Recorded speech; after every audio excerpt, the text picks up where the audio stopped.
Bienvenue. Aujourd'hui, on va décortiquer un sujet absolument central pour toute entreprise, la fonction de production.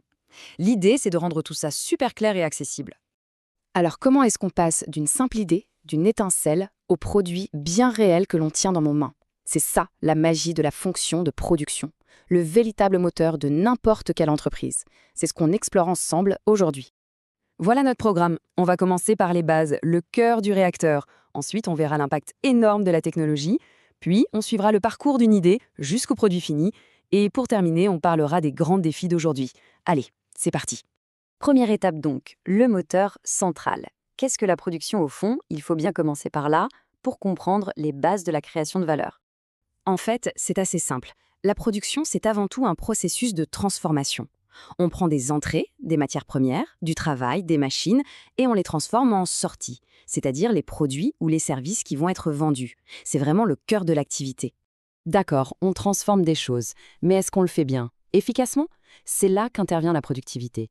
C'est notre thermomètre, notre indicateur clé pour mesurer l'efficacité de toute cette transformation. Et ce qui est intéressant, c'est qu'il n'y a pas une seule façon de mesurer la productivité. On a plusieurs angles. La productivité physique, c'est très concret. Combien de pièces un travailleur produit-il? C'est l'efficacité technique pure. Mais on a aussi la productivité en valeur, qui regarde la richesse créée par chaque employé. Et bien sûr, la productivité du capital, pour voir si les machines, les investissements sont rentables. Chaque mesure raconte une partie de l'histoire. Maintenant, on passe à la deuxième partie, la révolution numérique. On va voir comment l'informatique et les robots ont absolument tout changé dans les usines.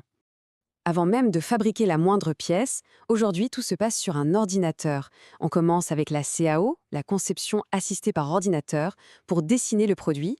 Ensuite, la CFAO prend le relais et envoie directement ses plans aux machines. C'est presque magique.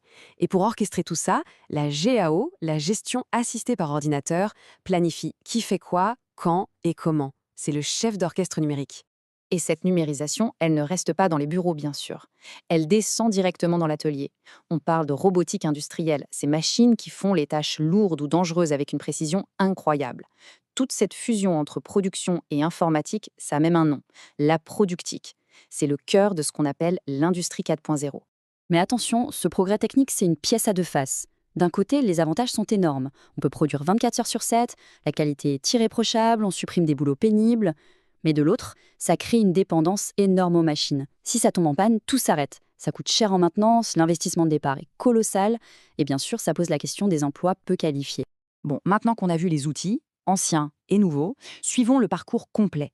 Comment une idée devient-elle concrètement un produit? C'est notre troisième partie. Et voilà la feuille de route. Tout part d'une idée et d'une étude de marché. Puis, ça passe au bureau d'études, on crée un prototype, le bureau des méthodes définit comment fabriquer avant de lancer la production pour de bon. C'est un processus très structuré où chaque étape est cruciale. Le bureau d'études, son rôle est fondamental. C'est lui qui prend une idée, qui semble peut-être géniale sur le papier, et qui vérifie si elle est techniquement réalisable. Il transforme le concept en plan concret. Sans lui, une idée reste juste une idée. Ensuite, l'étape du prototype. C'est le moment de vérité. On construit un premier exemplaire pour voir si ce qui est beau sur l'ordinateur fonctionne vraiment dans la vraie vie. C'est là qu'on trouve les défauts avant de lancer la production à grande échelle, ce qui coûterait une fortune à corriger. Et puis il y a le bureau des méthodes.